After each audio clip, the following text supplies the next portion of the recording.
Alrighty, SY Sports back with another college football video. We'll be going over the top 10 most talented teams in the entire country, well, Power 5 wise. So we'll start with number one, the most talented, and then obviously the 10th most talented team. If that's too hard for you, then I don't know what to tell you. So usually teams in the top 10 are your playoff to playoff dark horse teams, I guess you could say. Like, if I was a fan of these teams, I would expect 10-2 every year, and anything less would be pretty much a disappointment because there's just way too much talent on these teams for them to not be winning at least 10 games a year. So without further ado, let's get into the list. So number one, everybody's favorite, Alabama at 348. Number two, second most talented team is Georgia at 343. So the Bama and Georgia are on a tier of their own. Just look at the recruiting rankings. It's pretty easy to tell. At number three is Ohio State with a 321 rating.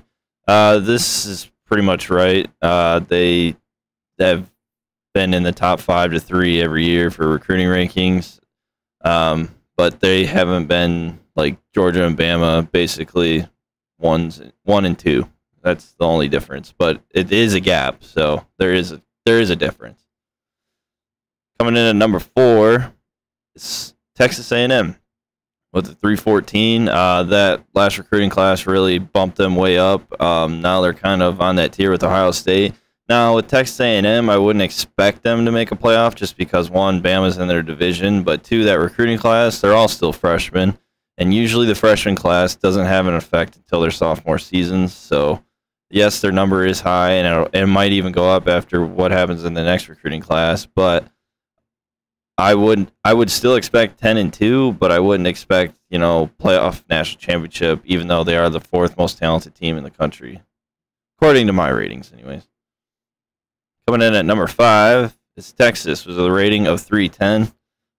This one is probably the most shocking just because of how bad they've been. Now, they did win a Sugar Bowl a few years ago, but other than that, since Mac Brown lost to Saban in the national championship, which was 2009 season, I believe, they've won like 7 games every year. So Texas has been very disappointing just looking at these talent ratings.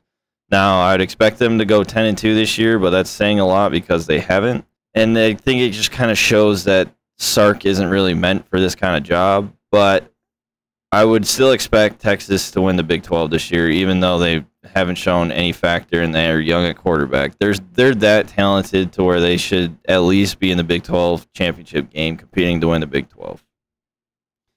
Coming in at number 6 is Oklahoma with a rating of 300, another drop-off, so kind of dropping off the cliff here. Now, Oklahoma's at 300. I would expect them to go to the Big 12 championship like they usually do every year. So they've been performing to their talent ratings, so I'm not too worried about them, but they did get a new coach, so we'll see.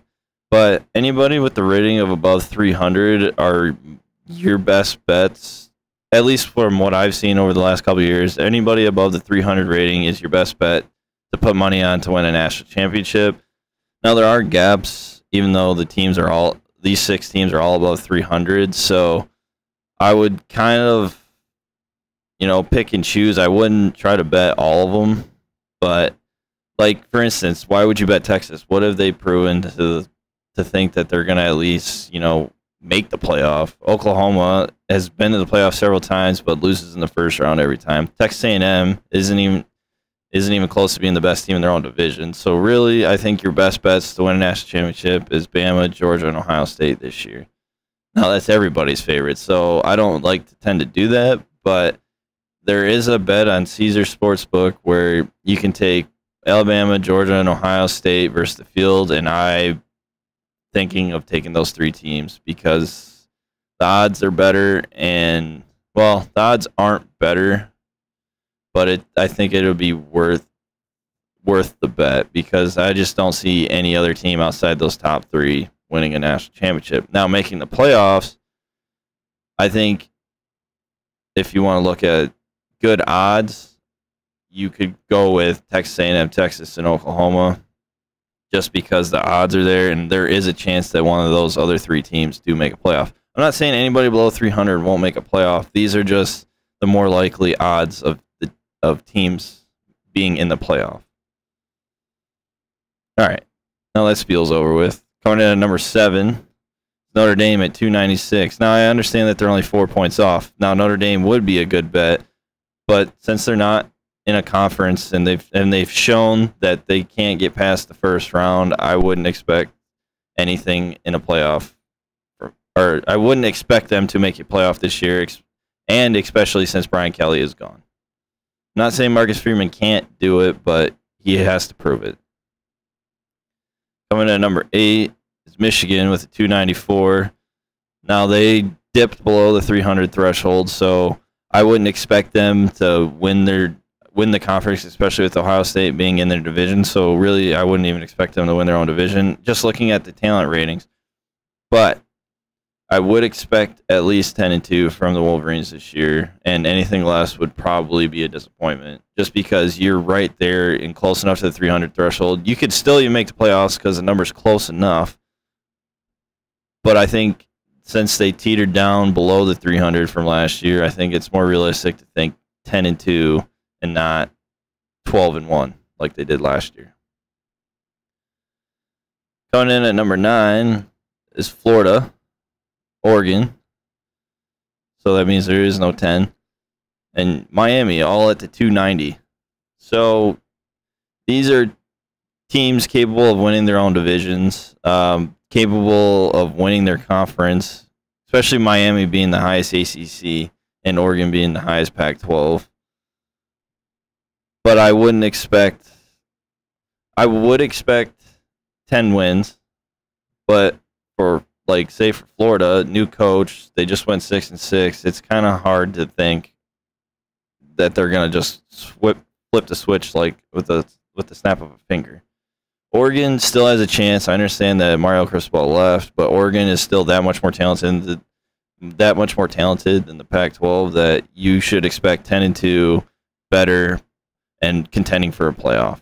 Miami, the same ordeal with Florida. However, they have the most talent in the ACC, so I would expect a little more than them from Miami than Florida. I would expect at least minimum, 10-2, and going and trying to face. Well, everybody thinks it's gonna be Clemson, but I have Miami higher than Clemson. I have Miami more talented than Clemson, so really I would expect Miami to win the ACC conference. Not saying they'll go, 11-1, 12-0, but I would expect 10-2 with a conference win and a New Year's Six bowl. That's what I would expect. So so anything above the 300, I would expect a playoff, but you have to be realistic and think of what they've accomplished. Anything above 290, I would expect 10-2 minimum, competing for a conference championship. That's a simple way of putting it. 300, I would expect playoffs, but you have to be realistic and just Texas A&M and Texas, what have they done to show that they're going to do that? They're talented enough, but they haven't. Anything above 290, expect 10-2 and at least competing for a conference championship.